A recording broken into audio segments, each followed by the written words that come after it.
Today we're looking at Psalm 4, Psalm of David, another of those psalms where he's facing some sort of opposition or oppression. A different tone from some of them.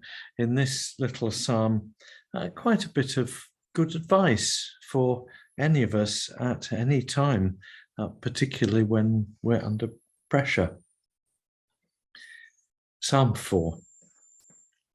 Answer me when I call, O God of my right. You gave me room when I was in distress. Be gracious to me and hear my prayer.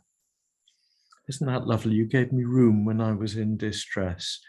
God isn't pressuring us. Sometimes we just need space, don't we? A bit of space on our own, or space to shout or cry or something. And God gives us room. He gives us room, space to be with him, or space when we need it to be on our own. No, we're never fully on our own. He's always there. How long, you people, shall my honor suffer shame? How long will you love vain words and seek after lies? There are people who are against David, people who are maligning him, telling untruths about him, dishonoring him. And he addresses a verse to them. How long shall my honor suffer shame? How long will you love vain words and seek after lies? Or is this perhaps David putting a verse in God's mouth? How long, you people, shall my honor suffer shame? How long will you love vain words and seek after lies? We can't tell whether this is David speaking of his honor as king being impugned, or his honor as an individual human being, or whether this is God who is saying that when his people are oppressed, he is being dishonored. Let's just have a think about that. It could be either. But know that the Lord has set apart the faithful for himself. The Lord hears when I call to him. Lovely. If you belong to God, then you belong to God. And he's there for you. And a nice piece of advice, verse 4, when you are disturbed could mean angry, it could mean perturbed.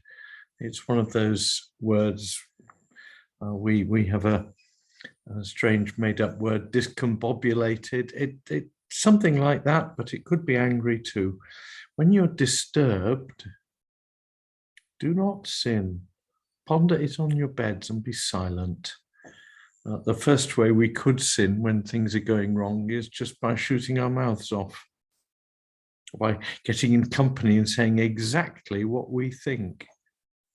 And David's advice is go to the secret place, go to the private place and just be quiet. Think it through and pray it through and so on. But don't shoot your mouth off till you're ready to, till you know what you're saying, till you've thought and prayed it through. Offer right sacrifices and put your trust in the Lord. Isn't that good? Offer right sacrifices really means get yourself right with God. Give him thanks. Give him praise. Do something good. Give to a good cause. Give some time. Phone someone and see how they are. Do something positive and good and trust in the Lord. There are many who say, oh, that we might see some good. Let the light of your face shine on us, O Lord. Yeah, there are many who say, oh, we can't see any good. It's just a rotten world. Everything's bad. The answer to that is, let the light of your face shine on us, O God, O Lord. Now, of course, there's plenty bad in the world, plenty wrong in our lives, our churches, our situations, our workplaces, I don't doubt.